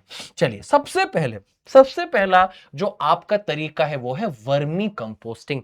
वर्मी का मतलब ही होता है वर्म्स। तो जब आप अर्थवर्म्स का इस्तेमाल करके कंपोस्ट मैन्योर या खाद का फॉर्मेशन करो तो इसको कहते हैं वर्मी कंपोस्टिंग, यानी कि अर्थवर्म का यूज करके मैन्योर खाद या कंपोस्ट का फॉर्मेशन करना। सर जी कंपोस्ट क्या होता है? मेरे प्यारे भाई, कंपोस्ट ही खाद होता है, कंपोस्ट ही मैन्योर होता है। जब आपने बढ़िया से सड़ा लिया होता है, रॉट कर लिया होता है प्लांट एंड एनिमल वेस्ट या रेसिड्यू को, और plant and animal waste and residue का डिग्रेडेशन, डिकम्पोजिशन हो जाता है, और इसे माइक्रो ऑर्गेनिज्म जैसे कि अर्थवर्म्स करते हैं, और ह्यूमस जैसे डार्क सब्सटेंस का फॉर्मेशन होता है, उसी को तो अपन कंपोस्ट कहते हैं।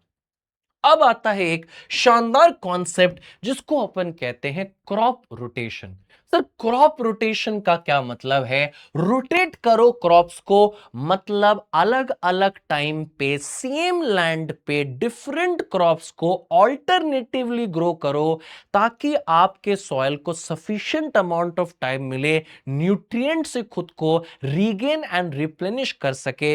इसी को क्रॉप रोटेशन कहते हैं। अगर तुमने सेम क्रॉप को पूरे साल बार बार सेम लैंड पे ग्रो किया तो उस सॉइल की हालत काफी खराब हो जाएगी, उसमें न्यूट्रिएंट्स की एकदम किल्लत यानी कमी आ जाएगी। जैसे देखिए, आपने सबसे पहले क्या किया, बंदा गोभी उगाया, उसके बाद आपने उसी सॉइल पे क्रॉप रोटेशन के जरिए आपने मटर उगाया, उसके बाद उसी सॉइल पे तुमने टमाटर उगाया, फिर तुमने कैरेट उगाया यानी कि आपका गाजर, और फिर वापस उसी साइकिल में तुम लोग फुल गोभी या बंदा गोभी पे आ गए। इसी को कहते हैं क्रॉप रोटेशन। अलग अलग क्रॉप्स को सेम सॉइल में ऑल्टरनेटिवली एक के बाद एक के बाद एक ग्रो करना, ताकि आपका सॉइल तरह तरह के न्यूट्रिएंट से अपने आप को रिप्लेनिश करने का समय पाए।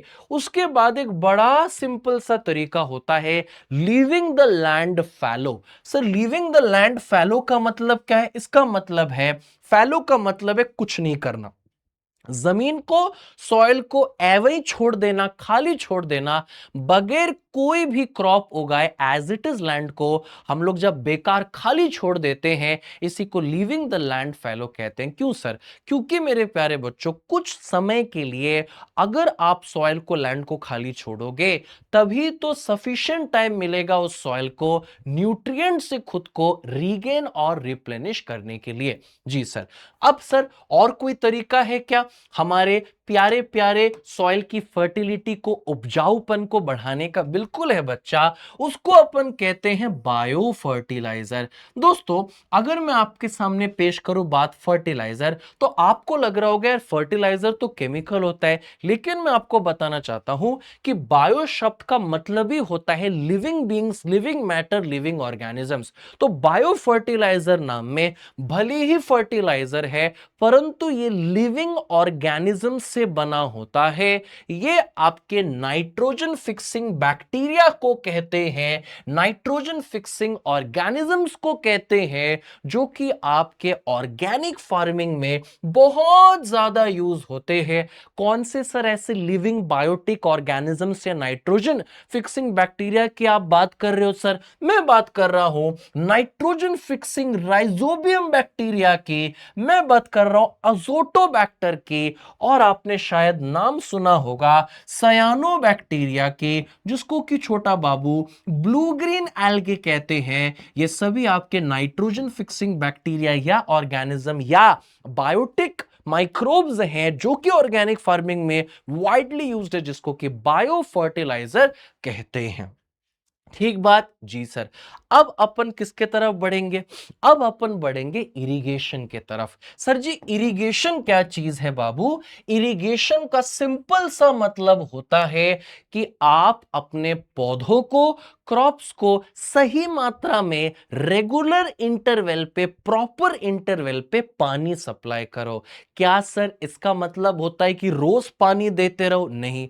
क्या इसका मतलब है कि बारिश के टाइम भी भर भर के पानी देते रहो? नहीं, क्योंकि बारिश के टाइम पे तो नेचुरली ही क्रॉप्स को रेन वाटर से पानी मिल रहा है, तब आपको इरिगेशन को कम करना पड़ता है, कंट्रोल करना पड़ता है।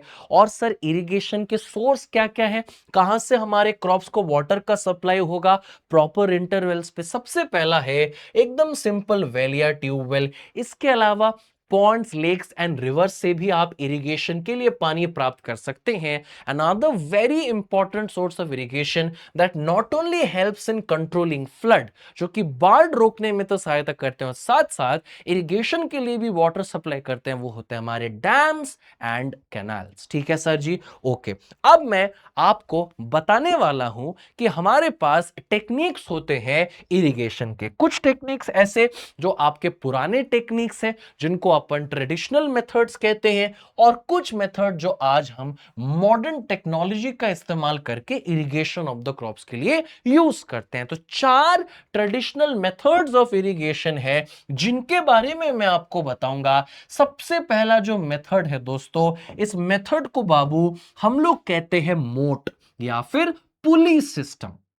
ठीक है सर जी, इसमें क्या होता है? इसमें प्यारे बच्चों, आप एक पुली का इस्तेमाल करोगे, पुली के साथ रोप कनेक्टेड होगा, और रोप के साथ बकेट कनेक्टेड होगा, और हम क्या करेंगे? हम इस कुएं से पानी लिफ्ट करेंगे बकेट के सहायता से, जो रोप से बंधा हुआ होगा, और ये बकेट विद द रोप पुली से कनेक्टेड होगा। तो जब अपने को पानी ड्रॉ करना है, लिफ्ट अप करना है कुएं यानी कि वेल से, आप इस तरह से रस्सी को खींचो, रस्सी को खींचोगे तो आपके पुली से रस्सी घूमेगी और बकेट विद द पानी आपका बाहर आएगा। फिर आप उसको जो है उलट दो वहां पर जहां पर आपने क्रॉप्स को इरिगेट करना है। ठीक है, सिंपल सा है सर, कोई दिक्कत ही नहीं है। पुली सिस्टम क्यों है? क्योंकि पुली का यूज किया गया है। इससे क्या करते हैं? लिफ्ट अप करते हैं किसको? वाटर को, कहां से, वेल से। किसका इस्तेमाल करते हुए, बकेट का और रोप का, बकेट का और रोप का हो गया। उसके बाद हमारे पास आता है chain pump. Sir chain pump का मतलब क्या है? जैसे आपने मोटरसाइकिल और साइकिल की चेन देखी है, हाँ जी सर देखी है, वैसे यहां पर एक चेन होता है, ठीक है सर। और ये चेन जो है वो आपका कनेक्टेड होता है बकेट के साथ, और यहां पर एक पंप भी यूज होता है।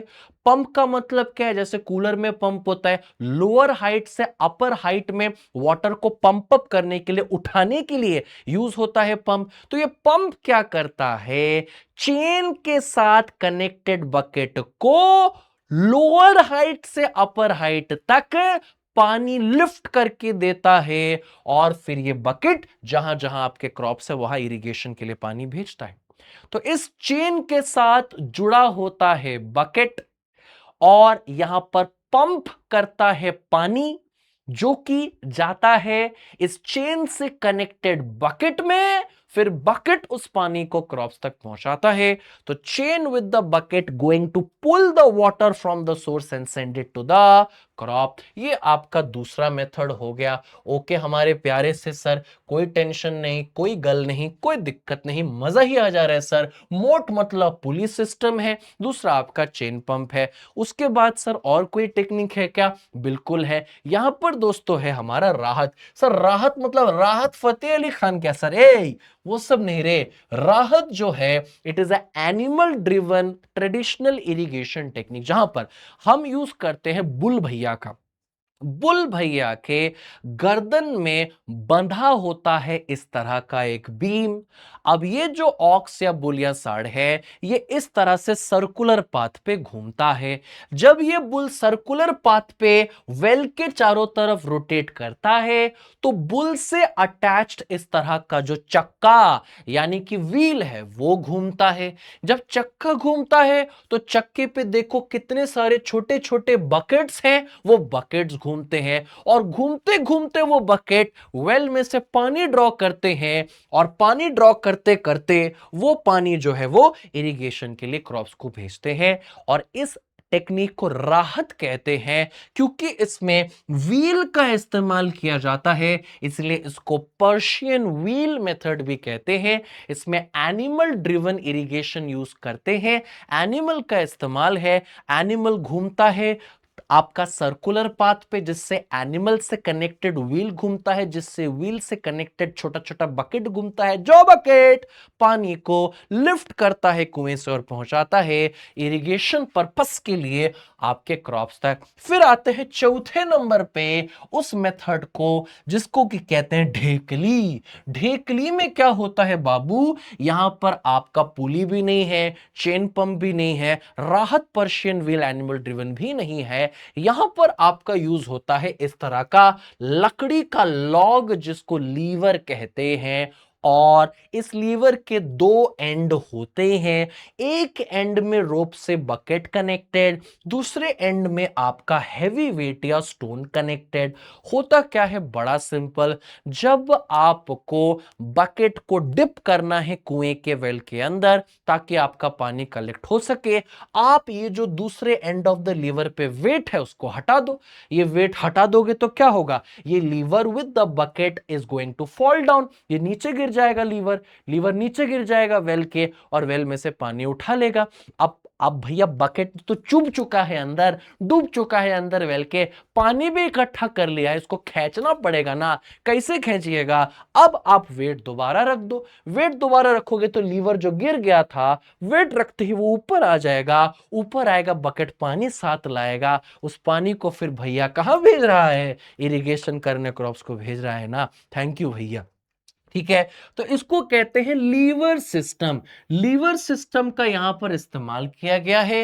लीवर सिस्टम में एक एंड ऑफ द लीवर पे वेट है, दूसरे एंड पे आपका बकेट है, और इस बकेट का काम है कुएं में से पानी को क्या करना? ड्रॉ करना, लिफ्ट करना। खत्म। समझ में आ गया? ट्रेडिशनल मेथड्स ऑफ इरिगेशन समझ में आ गया? How sir.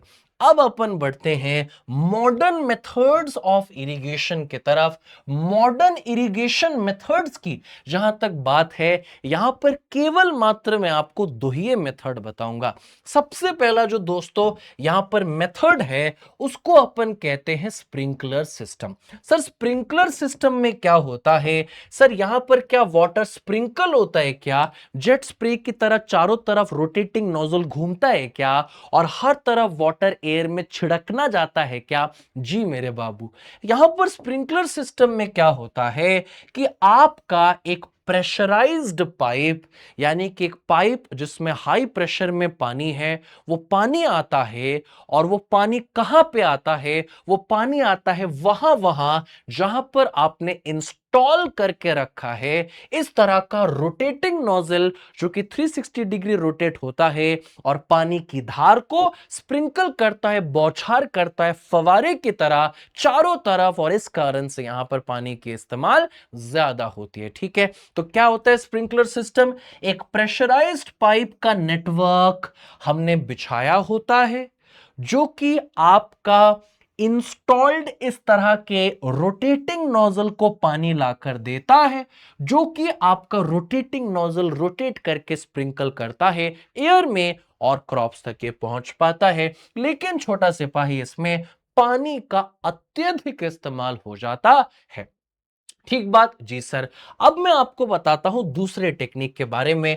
दूसरा टेक्निक जो काफी कम मात्रा में पानी इस्तेमाल करता है और काफी बारीकी से यहां पर काम किया जाता है, उसका नाम है ड्रिप इरिगेशन। तो ड्रिप इरिगेशन टेक्निक में अगर आप गौर से डायग्राम को देखेंगे तो आप देखिए हमारा ये जो पाइप है इसमें छोटा सा हमने छेद किया होता है, जो ड्रॉप बाय ड्रॉप थोड़ा थोड़ा करके पानी directly roots of the plant में पहुंचाता है। पानी कम यूज होता है, पानी का कोई फालतू का वेस्टेज नहीं होता। रैंडमली किधर भी 360 डिग्री के रोटेटिंग नोजल से पानी को एयर में स्प्रिंकल बौछार नहीं करते। बेहतरीन पाइप का नेटवर्क हमने एक्सटेंसिवली बिछाया होता है। पाइप्स में छोटा छोटा छेद होता है, एग्जैक्ट जहां पर प्लांट का रूट है, क्रॉप का रूट है, वहां पे टिप टिप टिप बरसा पानी। और पानी ने आग नहीं लगाई, पानी ने इरिगेशन का काम किया। तो drip irrigation is the slow controlled release of water direct to the roots of the plant using the large wide spread network of pipelines, and it makes us use of pretty less quantity of water. ठीक है sir. अब sir जी irrigation कर दिया, मजे आ गए हमारे को। अब अपने को यह बता दो कि वीड से कैसे बचें। ओके, देखो भाई, सबसे पहले मैं आपको बताना चाहता हूं कि आपका वीड क्या होता है। ठीक है सर जी, बताइए। देखो, वीड एक ऐसे अनवांटेड प्लांट को कहते हैं जो कि आपके क्रॉप के साथ ही ग्रो करता है और क्रॉप को दिक्कत देता है, क्रॉप के हिस्से का न्यूट्रिएंट का इस्तेमाल करके कंपीट करते हुए। ठीक है, तो ऐसे वीड्स को, ऐसे अनवांटेड प्लांट्स को जो आपके मेन क्रॉप्स के साथ ग्रो करके मेन क्रॉप के न्यूट्रिएंट्स के लिए कंपीट करने लग जाते हैं, उनको हटाना बहुत ज्यादा जरूरी है। और अगर मैं आपसे बोलूं कि सर कुछ एग्जाम्पल बता दो बढ़िया से हमको वीड का, तो मेरे प्यारे बच्चों एक एग्जाम्पल है आपका एमरैंथस, जिसको कि हम लोग मेरे प्यारे बच्चों क्या नाम से जानते हैं? चौलाई। और दूसरा वीड का एग्जाम्पल है पार्थीनियम, जिसको कि हम लोग कहते हैं गाजर घास। जी हां मेरे प्यारे बच्चों, दो एग्जाम्पल याद रखना, अमरांथस जिसको कि हिंदी में चौलाई कहते हैं, और दूसरा पार्थीनियम जिसको कि हिंदी में कहते हैं गाजर घास। ठीक बात है जी सर, बात है। अब मैं अगर आपसे पूछूं कि भैया वीड के रिमूवल के प्रोसेस को क्या कहते हैं, जैसे कि अमारैंथस यानी कि चौलाई रिमूव किया, जैसे कि पार्थीनियम यानी कि गाजर घास रिमूव किया, इस प्रोसेस को वीडिंग कहते हैं। वीडिंग में अपने को वीड का रिमूवल करना पड़ता है किसी गार्डन या फील्ड से। अब इसमें क्या क्या मेथड्स यूज होते हैं? बड़ा ही सिंपल है। देखो, सबसे पहला मेथड है कि आप सीधा हाथ से ही उखाड़ के फेंक दो। हैंड पुलिंग, हाथ से उखाड़ के एकदम वीड को जड़ से निकाल के फेंक दो। और दूसरा जो मेथड होता है वीडिंग करने का, उसमें अपन हैंड हो का इस्तेमाल करते हैं, हाथ से इस्तेमाल करते हैं इस हो का, जो कि आपका खुरपी के नाम से भी जाना जाता है। तो खुरपी से, हैंड हो से भी आप वीड का रिमूवल कर सकते हो, या फिर आप हैंड से प्लक आउट करके, पुल आउट करके भी वीडिंग कर सकते हो, जिसका मतलब होता है वीड का रिमूवल। ठीक है जी सर जी। अब अगर हम लोग यहां पर बात करें क्रॉप्स के प्रोटेक्शन की, तो कैसे हम हमारे क्रॉप्स को प्रोटेक्ट कर सकते हैं? तो क्रॉप्स को प्रोटेक्ट किससे करना है? एक करना है वीड से, दूसरा करना है पेस्ट, इंसेक्ट्स एंड चूहे, रोडेंट से, तीसरा आपको इनको प्रोटेक्ट करना पड़ेगा किससे? फंगस से। तो इन सभी चीजों के लिए हमारे पास दवाइयां हैं, केमिकल्स हैं, सब्सटेंसेस हैं, जो कि क्रॉप्स को प्रोटेक्ट करेंगे। आइए उनके बारे में जानते हैं। सबसे पहले हम लोग क्या कर सकते हैं? वीडसाइड का यूज कर सकते हैं। अब भैया हमेशा पॉसिबल थोड़ी होता है हैंड पुलिंग से वीड्स को रिमूव करना, या हैंड हो या खुरपी से वीड्स को काटना। तो कभी कभार अपने को केमिकल्स का यूज करना पड़ता है वीड्स को रिमूव करने के लिए। तो वो केमिकल जो वीड को मारे, उसको मेरे प्यारे बच्चों क्या कहते हैं? उसको कहते हैं वीडिसाइड। साइड का मतलब होता है किल करना, वीडिसाइड का मतलब है अनवांटेड प्लांट्स यानी कि वीड्स को किल करना। उसके बाद हमारे पास आता है पेस्टिसाइड। जैसे वीडिसाइड वीड को मारने का केमिकल यानी दवा यानी कि सब्सटेंस था, पेस्टिसाइड पेस्ट को मारने का केमिकल होता है। और सर जी पेस्ट क्या होता है? पेस्ट बेसिकली आपका इंसेक्ट हो गया, चूहे यानी कि रोडेंट्स हो गए। तो पेस्ट को, इंसेक्ट्स को, रोडेंट्स को मारने का केमिकल पेस्टिसाइड होता है। फिर आते हैं बायोपेस्टिसाइड। सर बायोपेस्टिसाइड क्या है? पेस्टिसाइड तो समझ गए, एक ऐसा केमिकल जो कि आपके इंसेक्ट्स, पेट्स एंड रोडेंट्स को मारता है। लेकिन सर बायोपेस्टिसाइड क्या होता है? बायोपेस्टिसाइड में बायो का मतलब है कि नेचुरल पेस्टिसाइड है ये, ऑर्गेनिक पेस्टिसाइड है ये। ऑर्गेनिक मतलब लिविंग माइक्रो ऑर्गेनिज्म से बनाया गया पेस्टिसाइड है ये, केमिकल नहीं है। लिविंग पेस्ट, लिविंग ऑर्गेनिज्म से बनाया गया नेचुरल पेस्टिसाइड है ये, जो कि मेरे प्यारे बच्चों पेस्ट को कंट्रोल करता है। कई बार क्या होता है, पेस्ट एंड रोडेंट्स को जब अपन मारते हैं, इंसेक्ट्स को जब अपन किल करते हैं केमिकल पेस्टिसाइड का यूज करके, तो आपके क्रॉप्स को भी कुछ हद तक हानि जो है पहुंच जाती है। तो अगर आप बायोपेस्टिसाइड्स का यूज करेंगे, तो है तो ये भी पेस्टिसाइड, मरना तो इससे भी पेस्ट, इंसेक्ट्स एंड रोडेंट्स को है। फायदा ये है कि इसमें आप जो है नेचुरल लिविंग ऑर्गेनिजम्स का, बायोटिक ऑर्गेनिज्म का यूज कर रहे हैं, जिससे आपका आपका पेस्ट भी मर जा रहा है, और मेरे प्यारे बच्चों आपका क्रॉप को भी कोई हानि नहीं पहुंच रहा है। इसके बाद हम लोग बढ़ते हैं फंगीसाइड का। तो फंगीसाइड मतलब फंगी यानी कि फंगस को मारने वाला। फंगस आपको पता है वो आपके क्रॉप्स पे जाके ग्रो करने लग जाते हैं, उनको तरह तरह के डिजीजेस भी देने लग जाते हैं। तो फंगीसाइड वो केमिकल है जिससे कि हम लोग किसका सफाया कर सकते हैं, किसको मार सकते हैं? फंगस को मार सकते हैं। तो वीडिसाइड मतलब वीड मारना, पेस्टिसाइड मतलब पेस्ट, इंसेक्ट एंड रोडेंट मारना, बायोपेस्टिसाइड मतलब नेचुरल लिविंग ऑर्गेनिज्म से बनाया गया पेस्ट कंट्रोलिंग पेस्टिसाइड। और फिर आता है फंगिसाइड, जिससे कि अपन फंगस को मारते हैं। नहीं मारोगे ना तो वो आपके प्लांट को डिजीजेस दे देगा। अब मैं आपको लेकर चलूंगा हार्वेस्टिंग और थ्रेशिंग के टॉपिक पर। थोड़ा सा मैं आपको थ्रेशिंग का आइडिया देता हूं बच्चों। थ्रेशिंग का मतलब क्या होता है? देखो, जब आपने फसल की कटाई करी, जिसको कि हार्वेस्टिंग कहते हैं, तो ये आपका हार्वेस्टेड क्रॉप है। हार्वेस्टेड क्रॉप का ये जो लंबा लंबा हिस्सा है, स्टेम वाला हिस्सा है, इसको अपन स्टॉक बोलते हैं। ठीक है। और ये जो आप गोल गोल गोल गोल सिरा देख रहे हो, इसको अपन शॉफ या हस्क बोलते हैं। और इसके अंदर ये आपके एडिबल सीड्स या ग्रेन्स होते हैं, जिसको आप खाते हो। अब एक सिंगल शाफ या हस्क को मैं अगर आपको जूम करके दिखाऊं, तो वो कुछ इस तरह सा दिखता है। जैसे कि आप देख सकते हैं, ये हस्क या शाफ जो होता है, ये बस एक प्रोटेक्टिव आउटर लेयर या कोटिंग या छिलका होता है जो कि काफी हल्का होता है, जो कि नॉन एडिबल होता है, जिसको आपको हटाना होता है, जो कि हम खाते नहीं है, जो कि भूसा होता है आपके गैया का। और इसके अंदर आपका छिपा हुआ होता है ग्रेन या सीड जो एडिबल है, जिसे ही हम लोग हटाते हैं। तो सबसे पहला जो तरीका अपन यूज करते हैं उसको अपन कहते हैं थ्रेशिंग। तो थ्रेशिंग का बेसिकली मतलब क्या है, जो आपने क्रॉप को हार्वेस्ट किया उसको आप हार्ड सरफेस पर बीट करोगे। ऐसा करने पर मैक्सिमम आपका स्टॉक निकल जाता है, अलग हो जाता है बीट करने से होना हार्ड सरफेस और स्लैब। और कुछ हद तक आपके हस्क और शैफ भी अलग होते हैं, लेकिन सारे हस्क और chef with the grains inside them अलग नहीं होते थ्रेशिंग करने से। ठीक है, तो फिर क्या करें सर, स्टॉक तो अपना beating on a hard surface of the harvested crop करने से हट गया, लेकिन बहुत सारा शाफ और हस्क अभी भी ऐसा है जो नहीं हटा, जिसके अंदर ग्रेन है। तो यहां पर एक टेक्निक यूज अपन करते हैं जिसको अपन कहते हैं विनोइंग। देखो, विनोइंग का जो पहला लेटर है वो डब्ल्यू है, और विनोइंग में जो है बच्चा आपका विंड यूज होने वाला है। तो यहां पर अपन क्या करते हैं, हमारी आंटियां जो है वो एक एलिवेटेड हाइट पे जाती हैं, हाथ में इस तरह का छन्नी यानी कि सीव लेती हैं, जिसपे कि आपका शैफ कंटेनिंग द ग्रेन होता है, हस्क कंटेनिंग द ग्रेन होता है। और यहां पर विंड का इस्तेमाल किया जाता है, तभी किया जाता है जब आपका फास्ट मूविंग विंड या एयर है। तो एयर के डायरेक्शन में आप देखिए आंटी जी ने क्या किया है, इस छन्नी जैसे टूल के ऊपर इनने ले लिया है आपका हस्क कंटेनिंग द ग्रेन।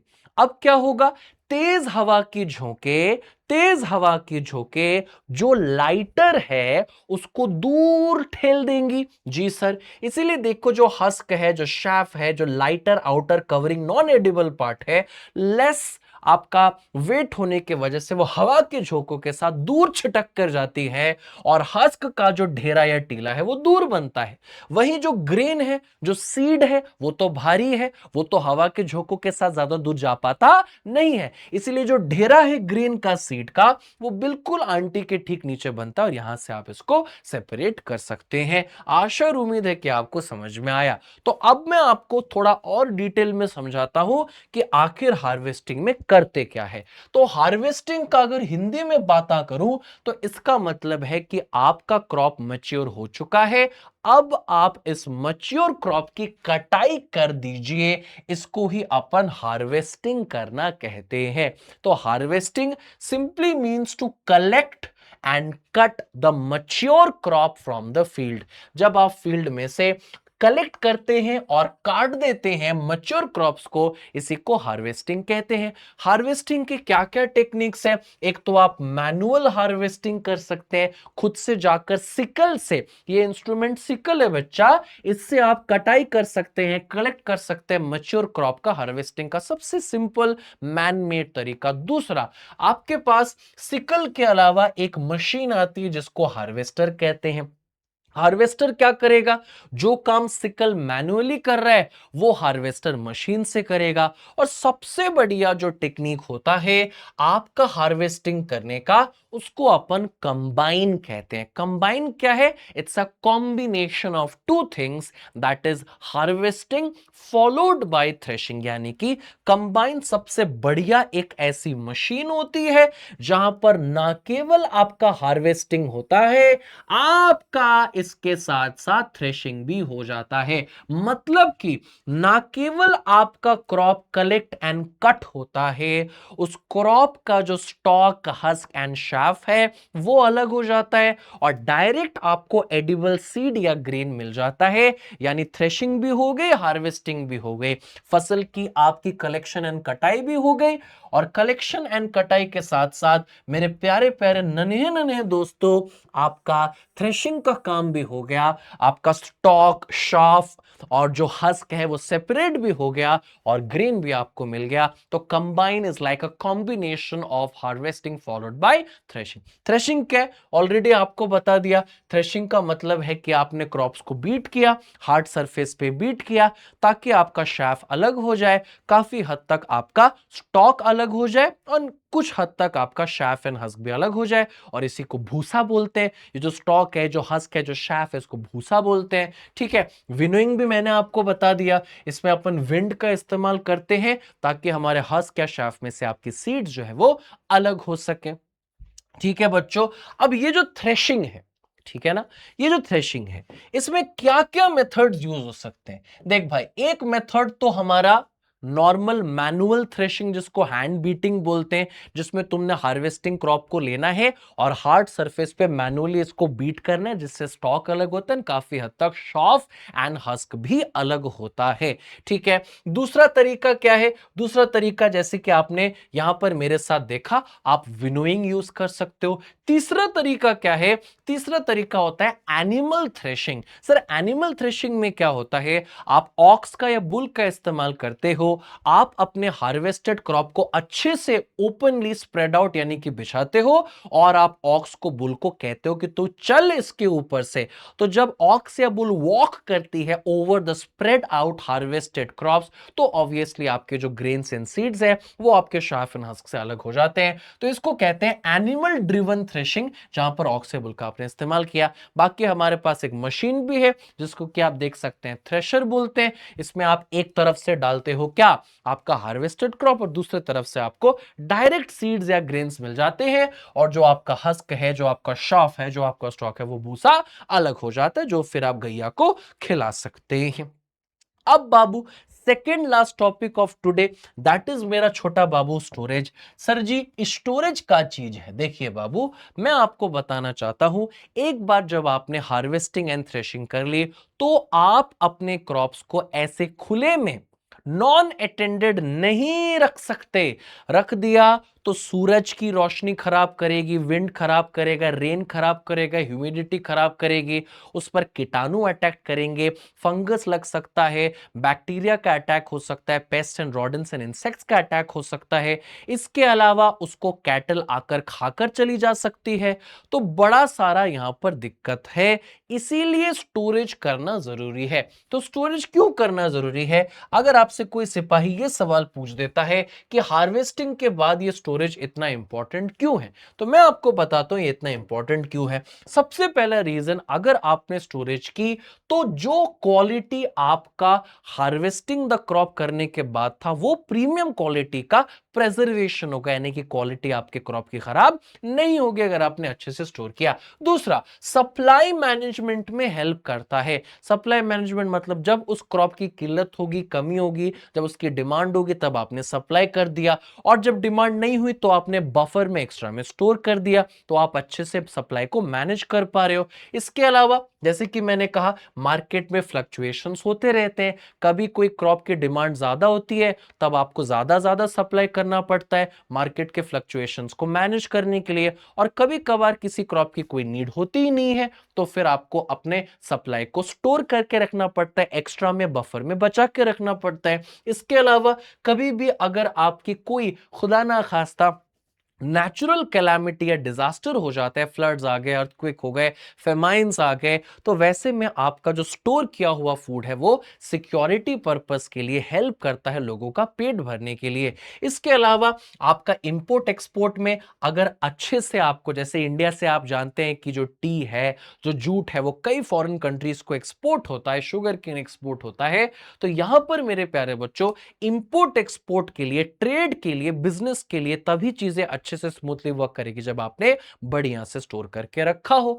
और फिर आता है सीजनल कंजम्पशन। आपको पता है कि कुछ पर्टिकुलर क्रॉप्स कुछ पर्टिकुलर सीजन में उगते हैं, लेकिन उन क्रॉप्स की हमें पूरे साल ऑफ सीजन में भी जरूरत पड़ती है। तो अब हम क्या करें? तो भैया, जब उस क्रॉप का सीजन है, उस क्रॉप को उगाओ, फिर उसको काट लो, हार्वेस्ट कर लो और अच्छे से स्टोर करो। फिर जब उस क्रॉप का सीजन नहीं भी होगा, जब आप उस क्रॉप को यूज नहीं, मतलब उगा नहीं भी सकते, क्योंकि आपने पहले से ही उसको स्टोर करके रखा है, तो ऐसे सीजन में जिसमें वो क्रॉप उगता भी नहीं है, उसमें भी आप उसका कंजम्पशन कर सकते हैं।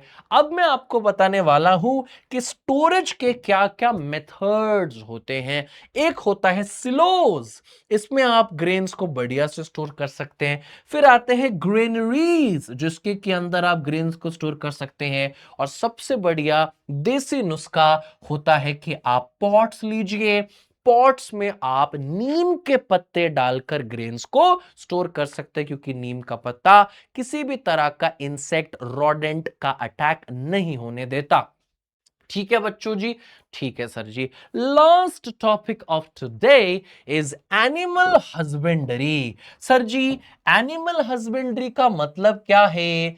एनिमल हस्बेंड्री का सरल सीधा मतलब होता है कि मेरे प्यारे प्यारे होनहार सिपाहियों, आप एनिमल्स को रेस कर रहे हो, एनिमल्स को केयर कर रहे हो फार्म के अंदर, ताकि उनसे यूजफुल प्रोडक्ट्स आपको मिल सके। अच्छा सर, सर जी एपीकल्चर क्या होता है? सर जी एपीकल्चर का मतलब होता है कि आप बीज का, हनी बीज का, मधुमक्खी का बढ़िया से कल्टीवेशन करो, क्योंकि मधुमक्खी का जो छत्ता होता है ना, हनीकूम जो होता है ना हेक्सागोनल पैटर्न में, वहां से हनी तो मिलता ही मिलता है, साथ में वहां से आपको बीज वैक्स मिलता है, जो कि एक नेचुरल वैक्स होता है, जहां से आप कैंडल बना सकते हो, पॉलिशेस बना सकते हो, कॉस्मेटिक्स बना सकते हो। तो एपीकल्चर या एपीकल्चर का सिंपल सा मतलब होता है बीज का cultivation honey and wax related products के लिए। अच्छा, इसके बाद क्या है सर? इसके बाद हमारे पास है सेरीकल्चर। देखिए सेरीकल्चर का पहला लेटर क्या है? एस। और सिल्क वर्म का पहला लेटर क्या है? एस। और सिल्क वर्म से हमको क्या मिलता है? सिल्क साड़ी, है ना, सिल्क के टेक्सटाइल के फैब्रिक्स मिलते हैं। तो सेरीकल्चर का मतलब है सिल्क का प्रोडक्शन करना, सिल्क वर्म्स को रेस करके। ठीक है, उसके बाद क्या है? उसके बाद है एक्वा कल्चर। एक्वा का मतलब मरीन, मरीन मतलब पानी, पानी मतलब वाटर बॉडी, वाटर बॉडी में फिशेस उगते हैं, ओएस्टर्स उगते हैं, प्रॉन्स एंड क्रैब्स उगते हैं। तो एक्वा कल्चर का मतलब होता है एक ऐसी फार्मिंग जहां पर आप एक्वेटिक ऑर्गेनिज्म जैसे कि फिश, जैसे कि ऑयस्टर्स, जैसे कि प्रॉन्स को फार्म करते हो, कल्टीवेट करते हो एक बड़े कंट्रोल्ड एनवायरनमेंट में। अच्छा, पोल्ट्री तो भैया आप सबको पता है, पोल्ट्री में क्या करते हैं, पोल्ट्री फार्मिंग में क्या करते हैं, अपन एग्स लेते हैं कहां के? हेन से, और उसको अच्छे कंट्रोल्ड एनवायरनमेंट में प्रॉपर टेम्परेचर में इंक्यूबेट करते हैं, ताकि इन अंडों से क्या निकले? चिक्स। और उन चिक्स को हम अच्छे से रेज एंड डेवलप करते हैं, ताकि फिर ये चिक्स से फिर हेन बने, जिसको कि अपन मीट के लिए सेल करें।